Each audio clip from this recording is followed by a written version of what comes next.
Okay, so Tim is about to make an eye using, so what material are we using here, Tim? Dyneema.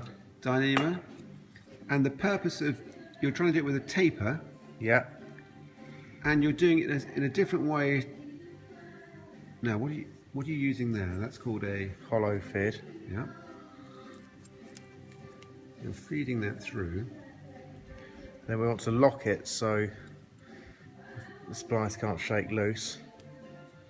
Now, this is the bit you're doing slightly differently. So you're putting the fid through.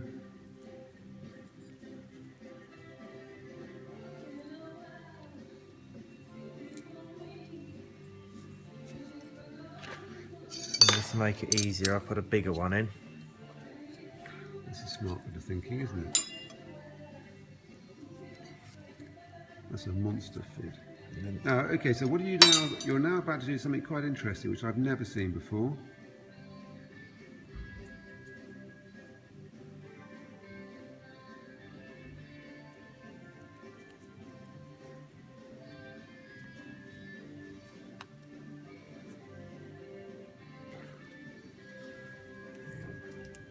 I think we've got a couple of strands getting in the way. So you don't get through perfectly, there we go. Fibres will stop it.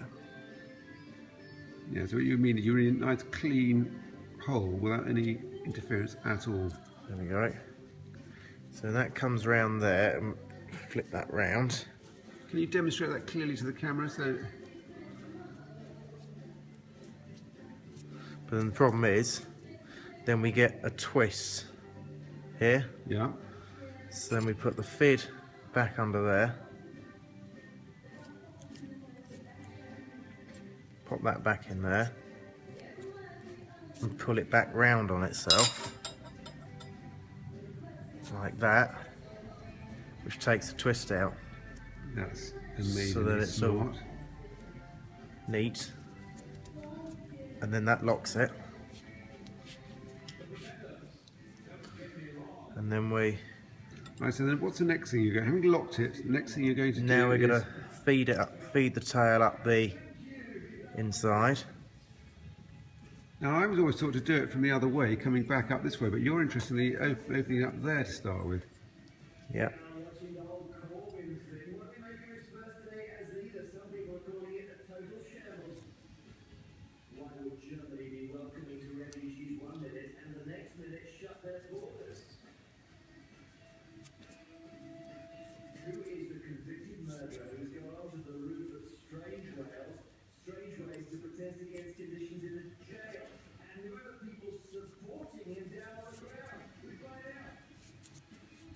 So you're getting as far down as you can possibly manage,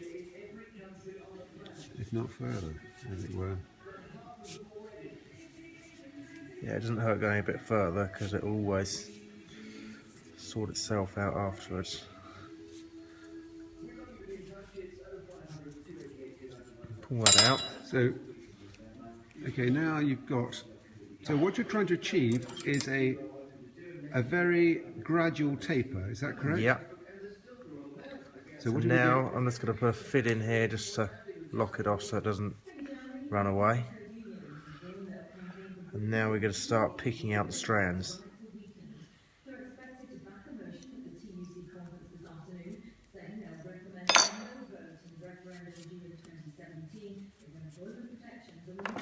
And then just cut them off. So how many strands are there in this rope? I don't know. 8, 16, 8. Quite a lot.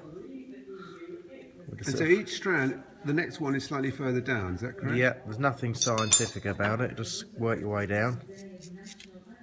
Well, it is, well, it is in a way, but and what yeah. you're saying is by having a gradual taper, you're not creating a hard spot which will weaken. Exactly.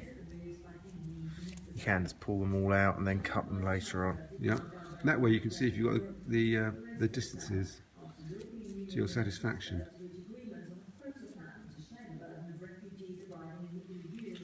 Cut these off to get them out of the way.